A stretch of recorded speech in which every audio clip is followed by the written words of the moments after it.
Hello, my friends. My name is Donna, and today I want to talk about Atlantis. Where, when, and what was it probably like? So, Diana, my sister and co-writer, and I researched Atlantis for over 10 years because we wanted to set our Golden Age series, fiction series, in as historically probable a place as possible. So our perspective of Atlantis is quite large, quite inclusive. Here are the basics of where and when we believe Atlantis was, and a little bit of what it was probably like. Also, yes, we do believe it existed, possibly at times under other names. In the beginning, when we first hatched this idea, we did not actually believe that it existed, but it didn't take long to convince us. There is a rather startling lot of evidence for a long-lived and extremely advanced society once you start looking for it. Where was it?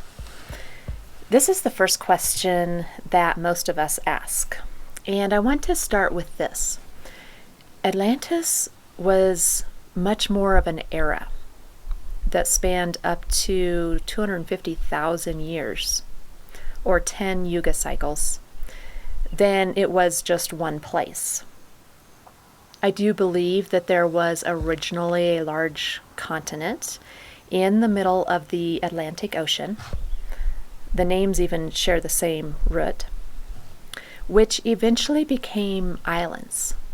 However, it is also likely that Atlantis had settlements and cities all over the world, even long lineages of them that disappeared and were rebuilt, just like the cities of our modern civilizations are and have been over the last several thousand years. I think it's quite likely that we will find remains of the famous 3 rings of water and land layout in a few different places around the globe, as this seemed to be the important signature of important Atlantean cities. And I think as we find these remains that they may well be from various time periods, and not just the time that Solon and Plato described. Also, there were advanced cultures older than Atlantis, like Lemuria and Mu, which originally was a giant continent in the South Pacific. So in our books, we placed Atlantis on a large island right over the Atlantic Ridge. Where we put it is possibly a little too far north and probably a little too big for what actually remained by the end of Atlantis, by the fall, the last epoch.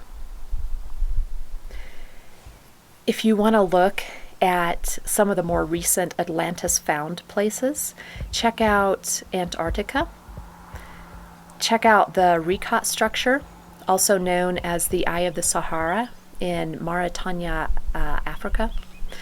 And then Doña Ana National Park in southern Spain, which has a documentary about it called Atlantica.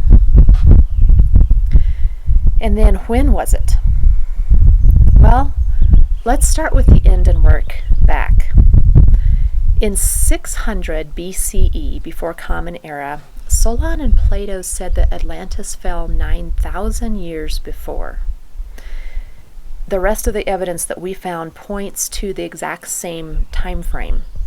And it is most likely that the last fall of Atlantis, the cataclysm that destroyed their advanced civilization, was also what ended the Younger Dryas period, approximately 11,600 years ago.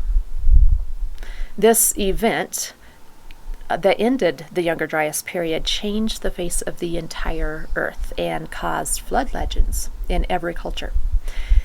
Graham Hancock's work, gathering evidence on cataclysmic events that bookended the Younger Dryas period, is a lot of fun to read.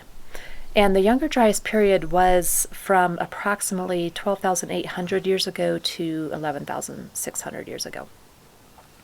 It is likely that a meteor impacted the northern hemisphere, which might well have left the recently discovered craters on Greenland's western coast. And or there are a couple stories out there that Atlantis actually crashed a very large satellite of theirs.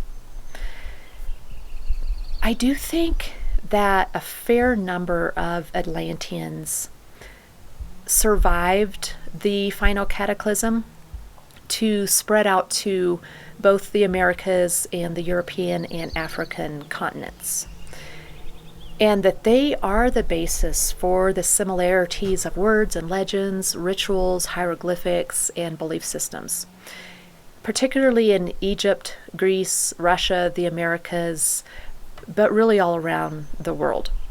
And it is feasible that Atlantean colonies were established by the survivors, and possibly they even built fairly advanced cities in the image of their destroyed ones after the final cataclysm. It is possible that remnants of Atlantis existed as late as 3,000 to 4,000 BCE, especially in the Americas, in Greece, in Egypt, and Tibet.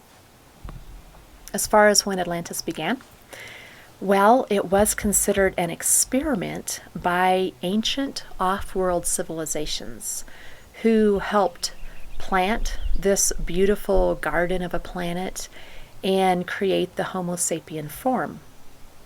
And yes, I am speaking of extraterrestrials here. The most well-known Earth creators are the Lyrians, the Arcturians, the Sirians, and the Pleiadians, although it has been an ongoing joint effort involving many of our brothers and sisters from the stars. As we now know, there were quite a few former models of before this modern Homo sapien form was apparently decided on.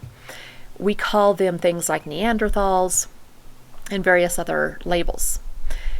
With the DNA technology that we have today, we know that there was plenty of overlap and interbreeding between these early human species.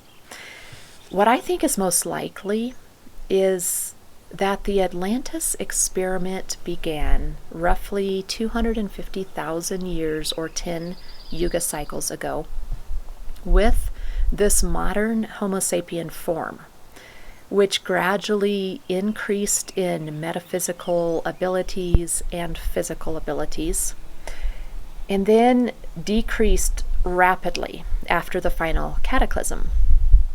I do believe there were 3 main Earth cataclysms and at least 2 minor ones, separating a total of 5 Atlantean epochs, each epoch lasting for various periods of time, with the last one being the shortest, at between 24 and 26,000 years long, or 1 yuga cycle.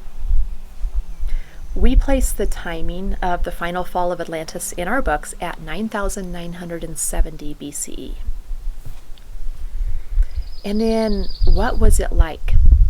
Well, that's kind of like asking, what is America like? The answer would depend on time and place and culture. Are you asking about the 1700s, maybe in the territory known as Texas, or in New York City, or in Nebraska? Or do you want to know about the early 2000s in San Francisco with the aftermath of the AIDS epidemic, or in North Dakota with the oil boom, or in Louisiana, where racism is still alive and well and Hurricane Katrina is drowning the city? I believe Atlantis was even more of a melting pot than America is today, because they existed in so many geographical locations and for such an incredible span of time. It's really difficult to discount any description or story about what Atlantis was like. Every one of them could easily be true, and all of them together not even begin to scratch the surface. What Atlantis was like on the remaining islands near the end of the Golden Age was wildly different than what it was like at a North African outpost near the beginning of an earlier epoch. Think about how America would be described just a mere 200 years ago by a Native American versus how it would be described today. Of course, we do have Solon and Plato's works, which in itself describes a melting pot of foods and plant life and animals which originally would have come from all over the planet. Overall, we believe that Atlantis became extremely developed in their understanding of the building blocks of quantum energy and how it works in the physical and metaphysical realms, and their understanding of genetics, as well as every other part and function of the human body, would have been very, very advanced.